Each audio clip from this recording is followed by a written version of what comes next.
Sætningsanalyse. Sætningsanalyse er at finde udsagn/verballed og grundled/subjekt i en sætning. Verballed angiver handlingen, såsom det der sker er, det der skete var, og det der vil ske, vil være. Subjektet angiver den, der udfører handlingen, den, der vil udføre handlingen, det, der er noget, og den, der sker noget nu. For eksempel, vi kan tage sætningen The girl is tired.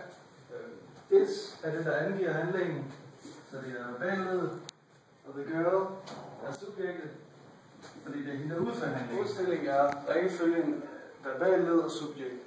Ligefrem udstilling er, når subjektet står før verballedet. Engelsk er normalt ligefrem udstilling. Omvendt udstilling er, når verballedet står før subjektet. Engelsk har kun omvendt udstilling når, hvis børn er hovedsætninger, hvis sætningen indledes med nogle bestemte adverbier, såsom not, neither, only og hardly. Her er et eksempel på ligefrem udstilling og omvendt udstilling. Her er the girl, subjektet, og is er verballedet. Men hernede ved omvendt udstilling er det sådan det samme, men subjektet og verballedet står anderledes. Her er et eksempel på kongruens og kongruensfejl. Her står der she is, som både lyder rigtigt, men også rigtigt ental i ental, tredje person i tredje person og nutid og nutid.